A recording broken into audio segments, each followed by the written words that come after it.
Did you ever sail on a container ship? No. Mm-mm. I did not sail because I think container ships came in after in the mid-70s onward. Yes. Yeah. Okay, so by then you had you went to study, right? I You went to study. yeah. Okay, I went to study on 3 occasions. Mm. First occasion is to do my second engineer's license, which I did in 71. I went to London for 6 months. Mm. And then in 1975, I went to London again to do my chief engineer license. I was there for 6 months or so. And after that, I wanted to do a university education. So in 1977, I went to Scotland to do my university education. And I cannot get into the Singapore University because in 1977, Uh, there were not many university places. So I already have Singapore Poly, and they refused to accept me. at the time, in those days, it's quite difficult, right, for a poly graduate to go into the university in Singapore, right?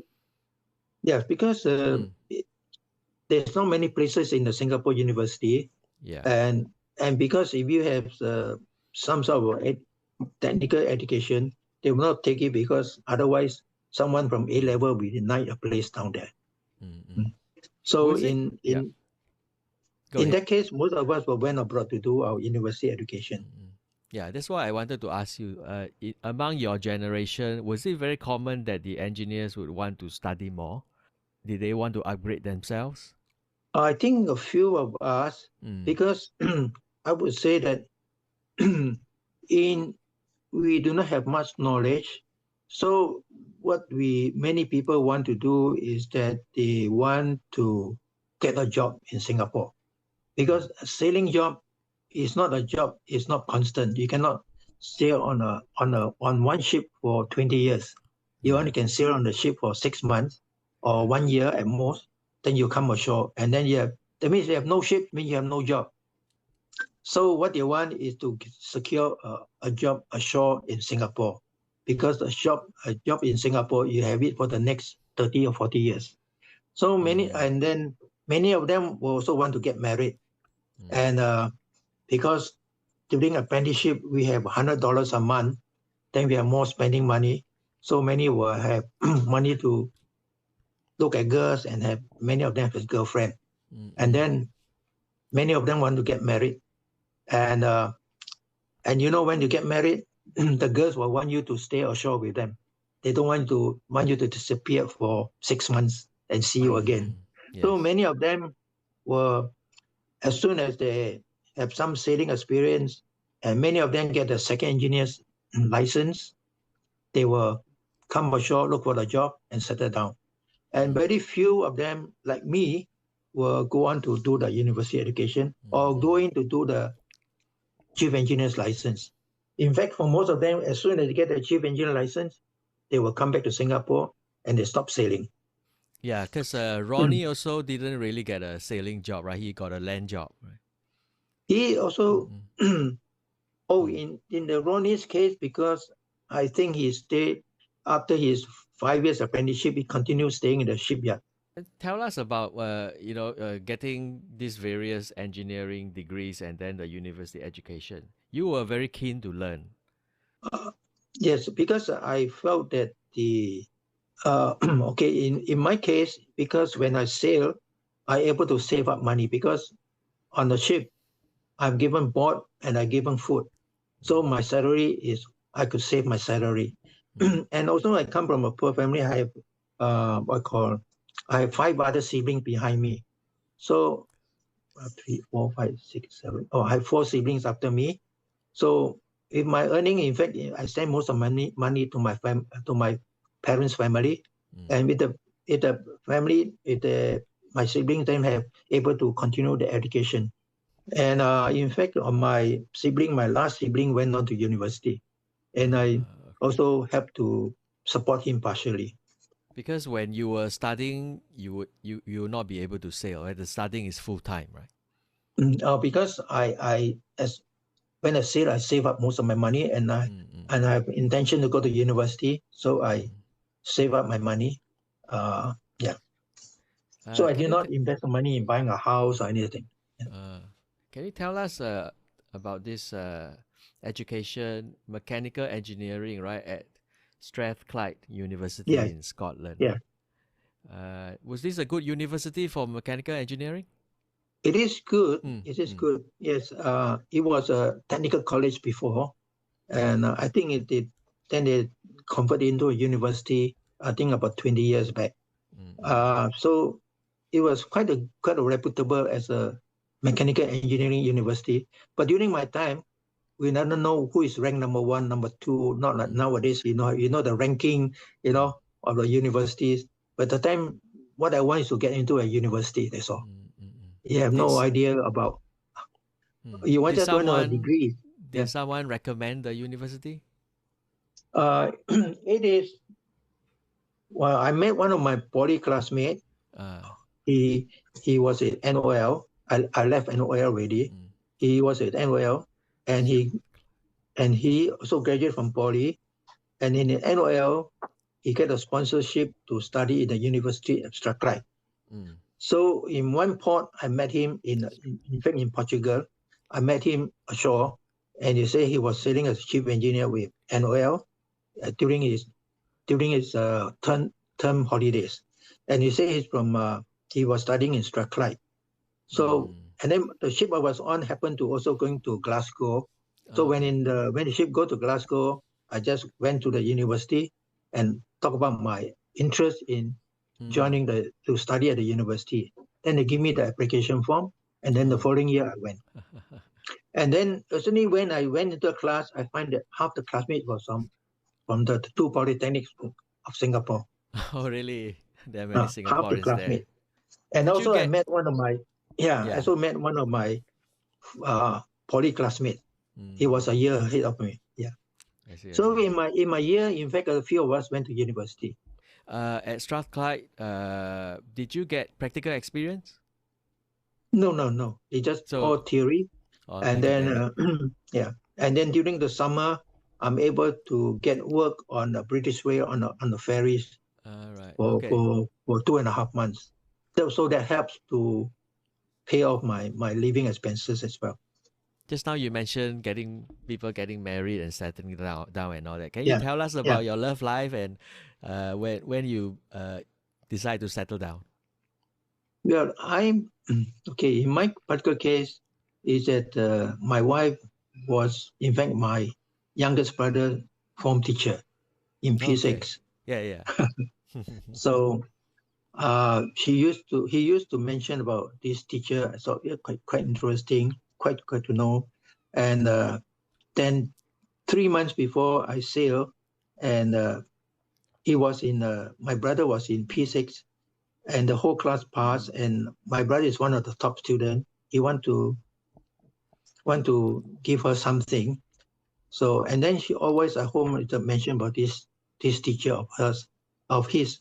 So I said it's quite interesting. So he had some first day covers.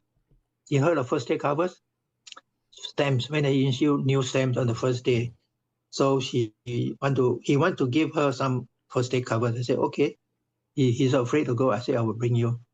Okay, so I met her, and my wife was then just been to Angkor Wat and said she liked traveling. So it's okay, you like traveling.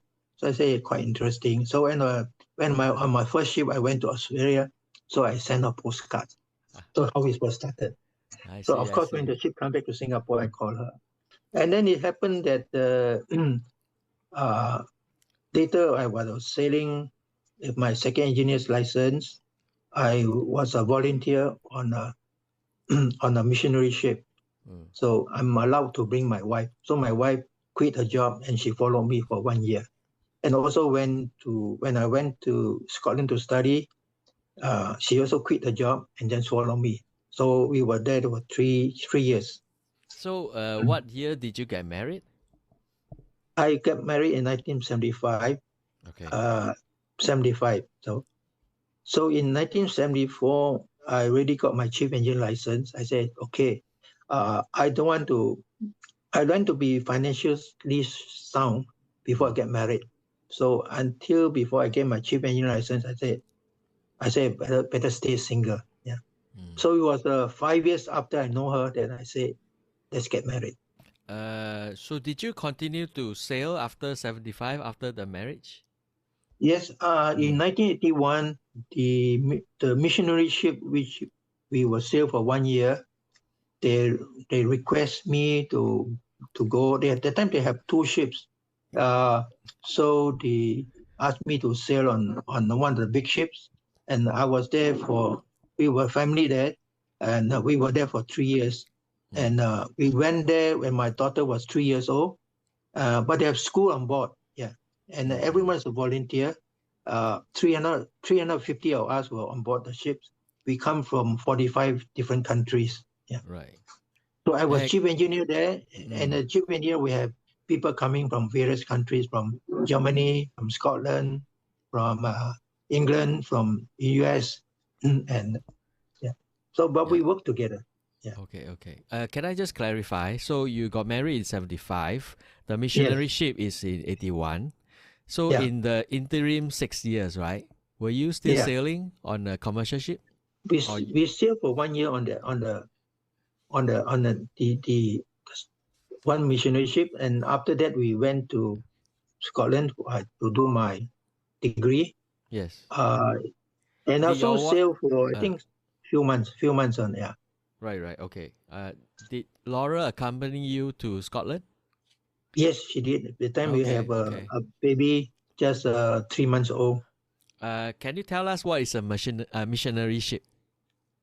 Missionary ship is that we are bringing, selling books, and then we are also bringing the gospel. So we have, we also take in people coming for 2 years of training, and through training they do various jobs on board the ship, and and some of these trainees will be attached to the engine room, and they do.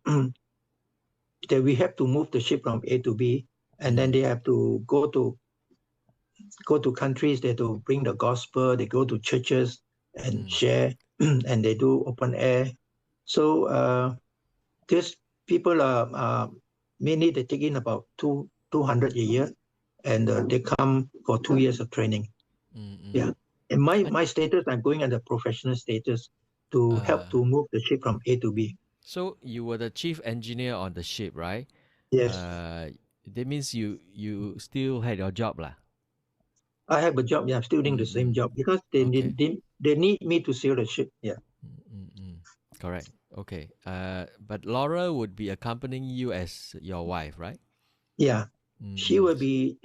They will be. I think roughly about 15 families on board the ship, and they all have their children on board.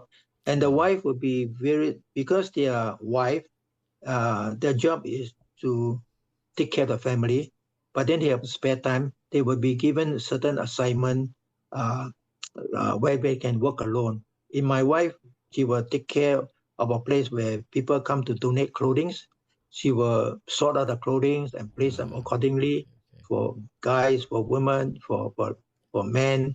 And then because she's a wife, these people, young people, we have certain jobs that they will need some sewing. They will approach my wife for sewing.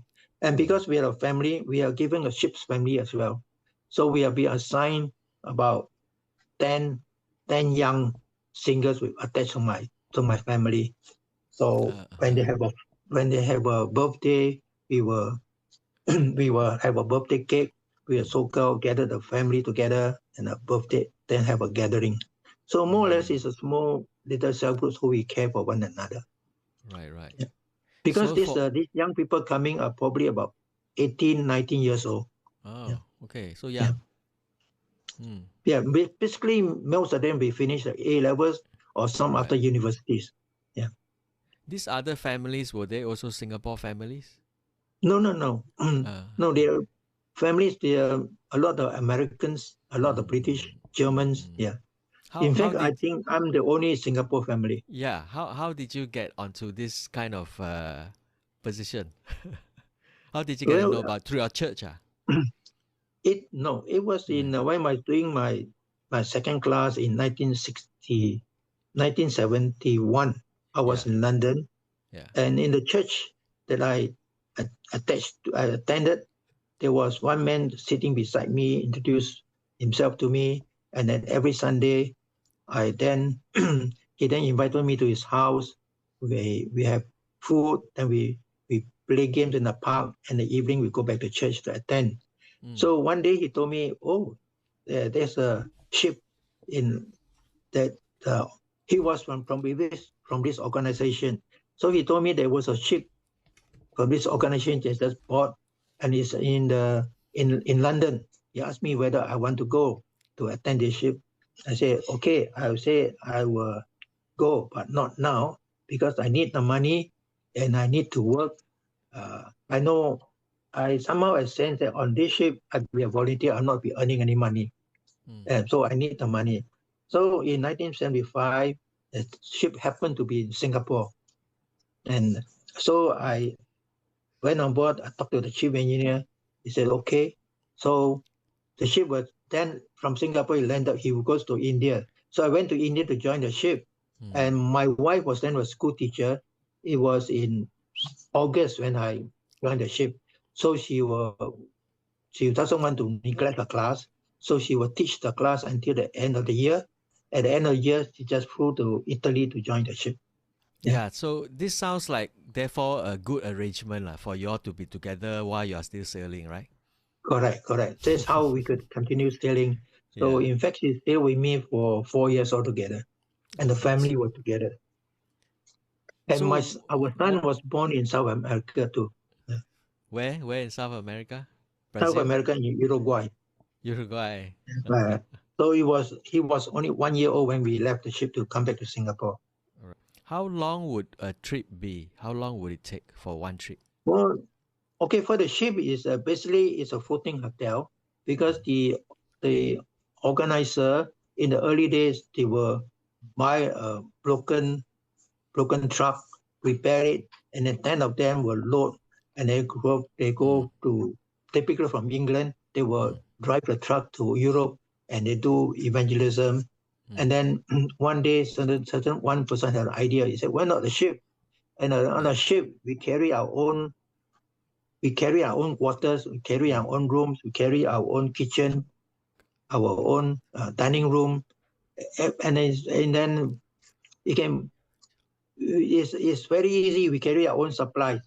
So they pray about it, and then 4 years later they got the ship. Yeah. So on the ship, typically we will sail for 1 day because when the ship is sailing, the people working are people like me, and maybe another people on. So typically about maybe 40 people are working. So the rest are like passengers, like the passengers. So it's only in port when everyone's busy. So we try to reduce the sailing as short as possible. Right. The longest sailing we have when we sail across the Atlantic Ocean, when we in South America, we sail across to Europe. So it's I think it was a 14-day trip. It was the longest period. So during the 3 years I was attached there, we were in South America, 2 years in South America, and then 1 year in Europe. When you are in port, do you then do the work as well, the evangelizing, or you stay on the ship? No, my job is to take care of the engine room. It's a full-time job because we try as much as possible not to send any jobs ashore, because when you send a job ashore, that means we are spending money. So our job is to try to save as much money as possible. We try to do all the jobs ourselves. There's no question about that is not my job. My job. The question is, can I do the job? And if we cannot do the job, we say, what equipment do we need? Then we go and buy the equipment and do it. But you still have your crew, right? Your second and your third and whatever. Yes, correct. Fifth. Correct. Okay. So now, yeah. Now that you're chief engineer, does it mean that what's your responsibility now as chief engineer? As I will be responsible for everything that is mechanical, electrical on board the ship, plumbing, because it's a passenger ship. So it's like running a hotel. In a hotel, you may, in your cabin, it might be the tap is not working or the lights not working. So I had to take care of all of those. So we will have a pigeonhole. then you will have, if anything is broken, in your room or anywhere, you just put the slip down there. Then we have men, they will pick up the slip and then they will attend to these jobs. The chief engineer is not the captain, right? No. Captain will take care of the whole ship. Right. So I will take care of all the electrical and mechanical. In fact, we are about the same rank. Did you find the job interesting, fulfilling as chief engineer? I find it fulfilling because we are working as a team, and we are interacting, and and we do not say that it's not my job. That is, everything is our job, and then if there's a difficulty, we will discuss and we work together how we get the job done. Yeah, and I think it's fulfilling because we are working towards a common cause. It's like a football team. Imagine a football team is to put the goal in front into the other goal. And if you're the goalkeeper, you not score the goal, but you have to guard your goal post, right? You cannot just go forward. I have to kick the ball in, no? You have to guard the goal post.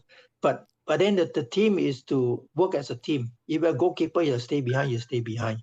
So in that case, our job is to bring the gospel from one country to another country. So my job is to make sure everything is running, everything that the lights will not go off, because if the lights go off, the team cannot function. So as chief engineer, does it mean, do you still get your hands dirty? I do. Yeah, I do. Yes. Do you still enjoy, the working on the ground and all that? Yes, I do. Yeah. Yeah. My main job is to coordinate everything and and to make sure everything is running. Yeah. So if you need to get the hands dirty, you get the hands dirty. Yeah. So now that you're more senior, right? Do you also begin to teach the younger, the more junior engineers? Yes, we have to. Yes. You just go around and then you talk to them, and and on this ship there's no rank. The captain will talk to the crew and sit with the crew. Not like on a normal commercial ship, you don't mix. Because as a senior person, you cannot mix with the juniors. But on this ship, there's no rank. So after the missionary ship, did you go back to your commercial sailing? No. After that ship, because my daughter then was in primary 1, we came back in July of primary 1. So we came back, we say it's time to settle down, and the children will go back to school. Yeah. Yeah. So it's quite more or less. If I go sailing, that means I have to leave the family. So what did you do after that? I work as a marine surveyor. So I work as a marine surveyor until I retired. Yeah. So as a marine surveyor, I'm at to certify ships that are fit for sailing. So you work for a company, is it? Yeah, I work for 2 companies. I work for American Bureau of Shipping, which I stayed for, I think, 3 years. And then I joined Germany Lloyd for the next 20 years. Lloyd's is the very famous company, right? Yes.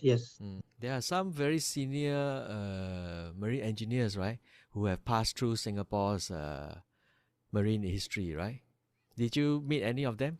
Yeah, I do meet them. Normally, when I was studying in the Marine College, then I meet my seniors because they are doing the chief engineer's license. I was doing the second engineer's license. Like besides yourself, right? Who are the pioneers in the marine industry and marine engineers? The pioneers, we heard of some famous one. Most famous is called the Chua Chor Teck. Chua Chor Teck is a shipwright, and he was our Keppel Shipyard, the first MD. When the Keppel Shipyard wants to go, was managed by Swan Hunters, and the Singapore government, they decide when the Swan Hunters has finished the contract, and the Singapore government says, can we manage to run the shipyard for ourselves? So that's where they get Chua Chor Teck and a team of senior engineers to discuss how they can manage the Keppel Shipyard. And I know that read about the very first year operation, what in Chua Chor Teck's mind was how to attain the $35 million a year turnover for the shipyard. Of course, now the turnover is more than $1 billion. But it was the first year, where Mr. Chua was was thinking of headache was getting a turnover of $35 million. And the thing about him is that the sad thing is about him, in his mid-40s, he passed away of sickness. I mean, I've heard many people spoke very well and very fondly of him, right? Yes. In your memory, yeah. what kind of person was he? Well, I heard that he was the son of a farmer, and he was so he was brought up in a village, so he attended a village school, and and he was overage for his school, and when he sat for his P6 exam, he got the PSLE, so he was posted to a secondary school. At the same time, he sat for the entrance, and he managed to pass. He was accepted as an apprentice. But he very much wanted to stay back in school because he wanted to study. And but the father said, no, I can't afford you. I heard that he cried for a few days. So finally he got accepted. He forced himself, he go to study go to do his apprenticeship. But then he was a P6 education background, and from the village school. But the other apprentices have the Sec 2 or Sec 3 and come from maybe better schools. Yeah. So I heard that in Dr College, he was always been reprimanded, so he was not, because he had to catch up to be others. But at the end of 4th year, he was a top student. Okay, and then after working a few years, I think he was working in Keppel. They sent him to do his degree in Newcastle University. Yeah. And in Newcastle University, when he do his first year exam, he did so well that the lecturers thought he copied, And then during his vacation, university vacation, he get himself work in the Newcastle Shipyard. Then he continues working and learning. And then also because he's married, he's overage, he's more than 30 years old. He also take care of Singapore students, because he has his wife married and take care of the students. So I recall about students spoke highly of him because they were in Newcastle, they were alone, and he and his wife really take care of the students. And then he coming back when he was MD of Keppel Shipyard, he was the first one to arrive and the last one to leave. And then when the last one to leave, he went through the whole shipyard to turn off all the lights.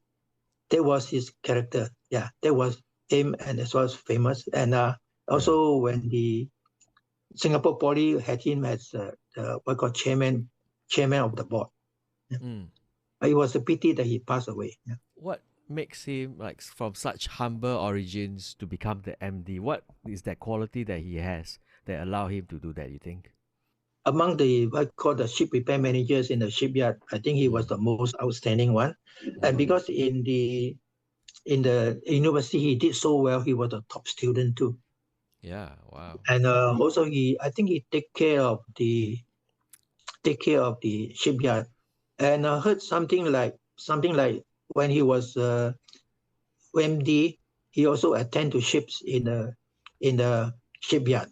So there was the ship owner was complaining because Mr. Chua was in his boiler suit. He was 30, and the ship owners were complaining. They said, "I want to see your MD," and said, "Okay." And then what time I'm going to tell your MD I'm going to see him. So in the afternoon when he walked into the MD's office, he find Mr. Chua was sitting there. Yeah. So that was his character. And and the other good thing about him, I heard that every Chinese New Year he will invite all the foremen to his home. He have a Chinese New Year invitation. Then he also invited all the ship repair managers to his home. But one year, one of the foremen was too shy to attend his New Year invitation because there are senior people that sitting there visiting him. So the very next day when he go back to work, Mr. Chua first of all go to him and say, reprimand him for not visiting Mr. Chua. He explained that, because there's ship repair managers are there. They're too senior, too atas for me. So from that onwards, Mr. Chua will have 2 days, one for the foreman and one for the senior repair managers. That was how they speak so highly about him. Yeah. And Mr. Chua, I think, is 4 years five years my senior. Okay. Did you ever work with him? No, because he was from another trade. Yeah. But we heard and talked so much about him. Yeah. Were there other pioneers also that you actually met, worked with maybe? I have, but most of us were marine surveyors because most of us went sailing, and then we came back. We can inspect ships. In fact, majority of us are marine engineers. Many of us were ship repair. We either ship repair managers or marine surveyors. Anything associated with ships. Right. So I want to go back to the beginning, right? When you said that in 1970, right, the apprenticeship came to an end. The scheme came to an end. Yeah. Yes. So after that means that is when this coincides with ITE, is it? Then ITE will take over the Correct. I think the apprenticeship is the predecessor to the ITE. Yeah. Because the basic training, like my first 2 years, is metalwork, woodwork. Is basically what I learned in the technical school. Right. And during my time in 1960 and 61, when I was in the Queenstown Technical School, I think highly because there were only 2 technical schools in Singapore. So when I get it in, I thought, wow, I make it. It's only one of the 2 technical schools in Singapore. Because from what I understand, I'm not an expert, but from what I've heard, the engineering education has changed a lot till today. Do you think that there is still some relevance of the apprenticeship scheme today? I think, okay, in my time in 1960s, there were not many schools. When you do a PSLE, you make it, you go to secondary school. If you don't make it, there's no ITE, no normal program, and you have to go to work. I think during that time we are a poor country, and most of us are poor. And if we get some sort of training to be a tradesman, why not?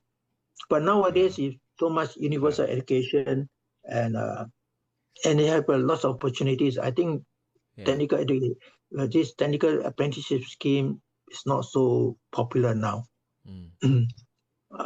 But I give an example, like I just recently went for hairdresser. When I went for haircut, talking to the barber, I said, how do you get yourself trained with hair barber? He said, I went to ITE for 2 years. Yeah. You see, but in the old days, you will not go to ITE to learn to be a barber, and then for 2 years to learn to be a barber. So there's not many aspects of hair cutting that he learns. So I think nowadays, because they have they may call it internship or something. They may be replaced by internship because in ITE you're taught theory, you're taught workshop practice. Then during your vacation, you might be attached, say 1 month or 2 months to a workshop. Yeah. What would you say is the the training that you all had as apprentices? That was very thorough, very detailed, right? And you have very good instructors. Yes, and a good school there. Because our teachers in the technical college were all from UK. We are not taught by Singapore teachers, all UK teachers. Yeah. Would you say the standard or the level of engineering training has maybe changed over the years? What I read about, remember what Lee Kuan Yew said in the 1970s or 80s, he have factory at the time was needing to provide jobs in Singapore. What I need is one manager and one engineer to run a factory. I provide jobs to 100 people. But I think nowadays is people are going to more like finance and management, more the American style. I think you look at the trade war between China and America, you know, is like the management and finance is more atas than engineering STEM subject. Correct. Engineering is no longer a sexy job, right? Yeah. Who wants to Because do engineering? Yeah, yes. nowadays. Yeah.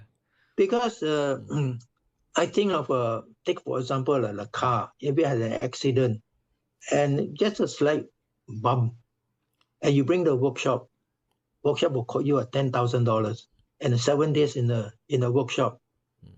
But I think it's in America, in case the insurance company, I give you a brand new car.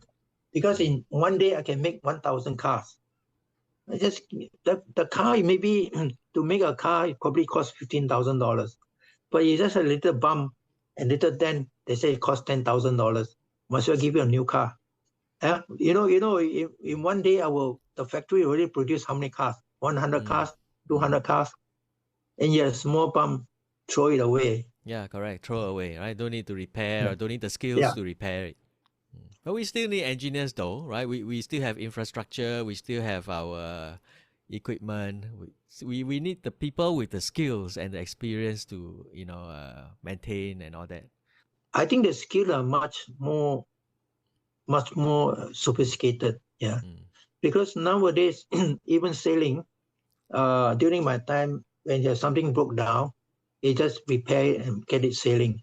But nowadays, you just get a new part and throw the old part away. It's not worth sending ashore to repair. You throw it away, put in a new one. Okay, I want to ask you, when was this OEAA set up? OEA was set up, I think, was in the Was it in the I think early in the days? 1970s. In the All right, 70s, yeah. All right. because when we finished 5 years, all of us will not stay back in the shipyard. Nearly about more than 90% of us will leave the shipyard. Because if we stay in the shipyard, we become a tradesman. But in the outside, we become engineers because there's not many engineering jobs we have around. And when the tradesman, our salary was $200 a month as a tradesman. But outside jobs, you become a supervisor, you can easily earn 400, 500. So if an increment of 100%, why not leave? And of course, it's by word of mouth, everyone left, so we choose to leave. Yeah. So who was the person who set up this thing? Who was the founder? It was some of the old seniors. They said that we decided to form a group, so we get together and so they interact with one another and share with one another. So we meet regularly. Yeah. So you all have been meeting for 50 years, I think they're meeting for 50 years. Yeah. Yeah, right. Yeah. So is it more to like catch up and all that? Yes, they do to match to catch up. And now the other interest is to how to get the young one to be interested in technical subjects. So one of them they have recently set up a consultancy, so to help the ITE, to help the polytechnic university, to mentor them. Do you find that a bit difficult nowadays to get the youngsters interested? I think it's quite difficult. Yeah. Yeah. I want to ask you about the working culture, right, on a ship. It's not an easy world, right, to work on a ship. I mean, I don't mean the technical part of it, but working with the team, with the other guys. That's not an easy kind of working environment, right? Oh, in the beginning, because the ship's rolling, the ship's pitching up and down, and we're working in the engine room. The engine room is hot. But I think it's part of the job, I think for me, coming from a poor family, I know that's my line, and you just accept it. Yeah. But when you went onto the ship, right? What were the people like? What were the crew, right? What kind of people are they? Yeah. Oh, I think you got to learn to accept one another, and I've been more educated than them, so I had to try not to. The first ship, I must not try to be arrogant. Say I know more than you. I had to learn to assimilate myself to them. Yeah. Because their background is quite different, right? Some of them. Yeah, because in the old days, and it's difficult to find a job. And when you heard the boss want to employ the new worker, you will approach the boss, say, "Hey, I know someone who is interested." So you bring all your old people. So very soon, like that, all will be in your clan. Like for example, when I joined the first ship, Hainanese is the most common language because you just pull one another in. So in this case, right, if there's a clique there, how do you get their trust? How do you get into? Well, they know that I'm working as an engineer. I'm not working as a crew because if I were to work as a crew, I need to be associated to one of them. Yeah, and I need to be a Hainanese myself. How to be a Hainanese? Hainanese is that because the crew because as a crew you don't need much education, right? Whereas in my case, to be an engineer, you need to have a qualification. But I mean, You cannot get anyone to be. How do you connect with them, right? Because you have to work as a team together, right? Yeah. I will not use English. I will use the Mandarin or Cantonese to talk to them. Right? I mean, They're not able to speak in English too, right? I mean, I've heard some stories from the old marine engineers who say that it's a very hard life, right? Not just in terms of the physical, but also the people there are very tough, correct? I think we are first of all we come from a very hard surrounding, very hard background. So when it's a hard background, you go in, you don't feel hard because you're just grateful for the job. It's just like you take in some foreign workers from India or from Bangladesh to do that kind of job. You want your children to work in, but they can take it because as I go into YouTube, I say like they might even go into the sewage tank to work. Yeah. And not only that, what I call the sewage system, where the whole go down into the ground where there's all full of sewage, and you dump in the whole sewage will cover your head from head to toe. Yeah, but in Singapore, first of all, you don't get such a sewage system in Singapore. And if there is, you won't want your own people to work in. Right. But down there, if you were to work in such system, you come to Singapore to work, it's like heaven to you because you don't have such system here. And when I went to India, I find people sleeping on the road, and the road is a muddy road. Whereas Singapore, you see them sleeping on the void deck, but the void deck is made of cement. I mean, compared to sleeping in a muddy road in India, if nothing over your head, you just look up, you see the sunshine, but you're sleeping there. But here in the void deck, there's a roof over your head, and you're sleeping on a clean cement. So this is much cleaner. Yeah, you see the foreign workers sleeping in the void deck, right? Yeah. I have one last question, which is, what do you feel you're most proud about in all these 50 years in the marine field? I think I'm most proud is my 5 years I stay with the Missionary Ship. Okay. I meet people from various countries and all doing the common goal of bringing the good news of Jesus Christ from one country to another country. And we all work together as a team. I work in the engine room. I don't meet people. It's very noisy, but I do my job. I keep all the lights working, and there are people doing the other job. So everyone has a role to play. Like in the body, you have the mouth, the ear, the eye, the hands, the legs, all doing different function. The leg cannot say I be the hand, I be the eye. But every limb on your body has a role to play, and everyone has to complement one another. And if one limb is suffer, the whole body suffers. Yeah. So my joy is that we come from different countries, from 45 nationalities. We are Americans, we are British, we are Latin Americans, we are Chinese, but we all work together. Yeah, we are very good friends. And through these few years on board, we made very good friends from various countries. Can I ask you the same question about your apprenticeship days?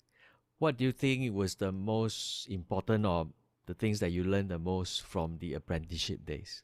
I think is that we are young, we what I appreciate is that all the seafood is willing to teach me, and I appreciate that being come from a poor family, there's a school down there, and because of school and the training there, I be what I am now, which otherwise I don't think I be what I am. And because of the training, I'm able to been through around all the world, and as a part of my job, yeah, which But you otherwise I will you not you get. must also give credit to yourself, right? You are very remarkable. You really want to learn a lot yourself. Yes, Mm, yes, mm, yes. I will agree to that. Yes, mm, mm. Yeah, I mean, you I, this thirst for knowledge and to always upgrade, I think is quite important for us to learn, right, from the older yes, generation, right? yes, yes. Mm, mm. I think it's a background and what I am to push myself to be what I am. Yeah. Thank you so much, Mr. Yan. Thank Really you. enjoyed Nice talking to talking to you. you. I will Nice. definitely send this podcast when it's out in maybe 2 or 3 weeks to Mr. Mm. Anthony Wu as well, so that the rest of the association can, hear your voice and listen to your memories. I think they will appreciate that. Yeah. Thank you very much. Yes. Thank you very much. Have a good day. We'll talk to you again. Same to Yeah. you. Bye bye.